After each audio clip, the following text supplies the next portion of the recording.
Hey guys, my name is Saqib Shahid. I'm a second year here at Foster, and today I'm going to give you guys a brief intro to Firecracker. Now, Firecracker is a great resource for studying and review because it essentially gives you an itemized list of every topic that can be covered in a given unit. And for each topic, it gives you these brief summaries, just filled with high-yield information that you're supposed to be responsible for. And what's great about that is it overlaps very well with the lecture materials. Now, a lot of you guys might not be lecture people. I'm definitely not. And I love to use third-party resources like First Aid, Pathoma, Boards and Beyond, all the other good stuff. But there's never going to be a 100% overlap between third-party resources and what's covered in lecture. And that's important because the NBME summatives, the end-year exams or end-unit exams you guys are going to take, the questions for those are picked by the faculty specifically pertaining to what was focused on in lecture.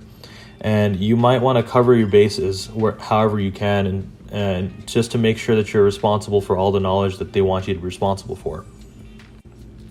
All right, let's jump into our first course. So we're going to go to the left side of the screen and click on this tab here, the Study Something Specific tab. And it's going to take us to this screen here. And from here, we're going to click on Courses.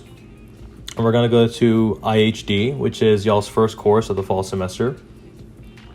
And IHD is honestly a great time to start using Firecracker just due to the nature of this course. It's different from everything else. Everything else is a systems-based approach, right? We're going to have a GI unit, we're going to have a heme unit, so on and so forth. But IHD is different. IHD contains topics from pretty much everywhere, and it can get pretty scattered. And that can be overwhelming, especially considering you're going to be studying for your first med school exam. But no worries, Firecracker has you covered. It divides all the topics into weeks. It's a 5-week unit, so there's 5 week tabs. And under each week tab, there's a list of topics that's covered each week. And these topics have subtopics, just like we're dropping down here. And let's give a quick look at something random like amino acid derivatives from molecules and cells. So, like I discussed before, the summaries that Firecracker gives you are very succinct. It displays the information in a very efficient manner. Usually these summaries are no longer than 3 pages. And they'll even bold stuff, like they'll bold high-yield information like this. That's really important to know. But you can also go ahead and highlight your own stuff, just like I did here, using the highlight function. And these summaries are great, especially if you're trying to review lecture material, get a quick second pass on it before a quiz or a test or something.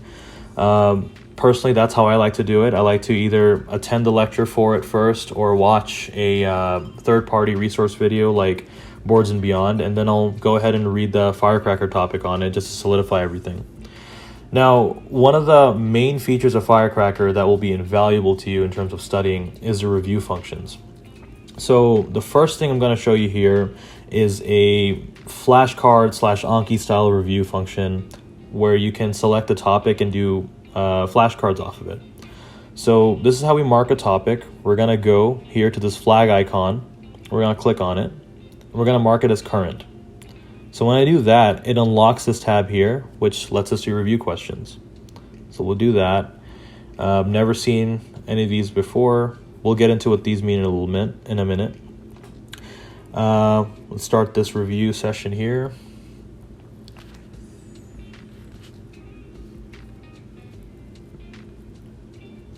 Okay, and these are very much in the vein of like Quizlet or Anki. They'll ask you a very simple first order question, and then we'll show you an answer. And this is good for quick recall. If you're not a fan of Anki, this is an alternate that you can use.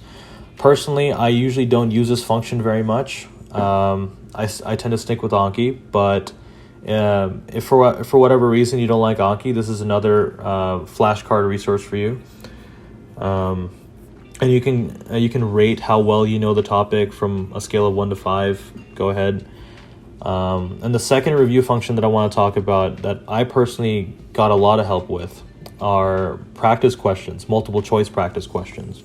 And the way we're going to access those is we're going to go back to our weekly tabs of information with all the summaries. Going to click on IHD again.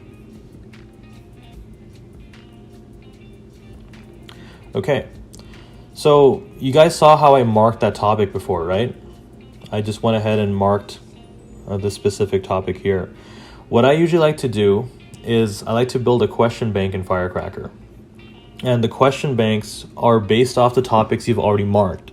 So personally, I like to mark everything. I just like to go ahead and instead of clicking the subtopics here, I click on the main topic and mark it from here. That just gives you everything. And I went ahead and marked everything preemptively. And after you have everything marked, you can go to this tab here, click on week 1, and for week 1, it's going to give you cases. What they mean by cases, these are NBME style clinical vignette questions on a multiple choice format that are very similar to NBME format questions, which is essential. If you're going to be practicing for an NBME test, you want to give yourself NBME style practice questions. So let's take a look at these.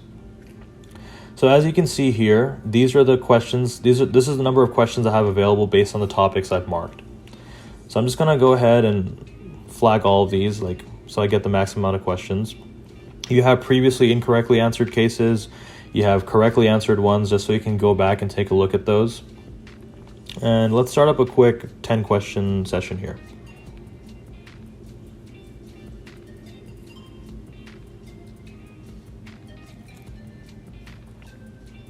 All right, so as you can see, this is pretty close to the type of question you can expect on your actual exams. They'll give you like a little, a short story of like a clinical presentation, a bunch of clues, and it's multiple choice. So it'll get you used to answering questions that way. It's just so you're not caught off guard when you go into an exam. And I'm not going to go ahead and answer any of these just because I'm probably going to get all of them wrong. But I'm going to take this opportunity to go ahead and show you guys the last and possibly most important review function in Firecracker. So Firecracker for each week gives you a weekly practice quiz, very similar to these types of questions, but it's a lot shorter. It's like 20 questions, and they usually release these weekly quizzes maybe 2 days before your end of week quiz, the IRAT. And the way you're going to access those, you're going to go to take an exam, go to start a new exam, and you can find these weekly quizzes here. The reason why IHD weeks 1, 2, and 4 aren't showing up for me is I probably took those a long time ago, and those are going to be in my completed exams tab. But yeah, usually on Wednesdays is when they're going to release the weekly material quiz for each week of a unit. You can go ahead and take it as extra prep for your end of week quiz. And the last and possibly most important function that Firecracker has to offer is at the end of the unit, typically 5 to 6 days before the unit exam, they're going to release a comprehensive exam over all the material. And the reason why I stress this a lot is this is a great tool to test yourself on what it is you still have missing. You can take it 4 or 5 days before your actual summative, and it'll let you know exactly the kinds of questions you're missing, what exactly you have to review. And I usually use it as a way to gauge how ready I am for the actual exam, because the scores that I've gotten and what my peers have gotten are very, very much in line with what our scores on our actual summatives are like. In fact, I think the largest margin of difference I've had between an IHD comprehensive exam and actual school-sponsored NBME summative is maybe 5 points. So it gives you a really good idea of how you're going to do in case you're nervous going into an exam. It really does a lot to soothe your nerves. But yeah, that's basically Firecracker. If you have any specific questions on anything else that you might want to know, you can reach out to me. You can reach out to anyone in the M2 class, and we'll be happy to answer them for you. I hope you guys got something out of this, and happy studying.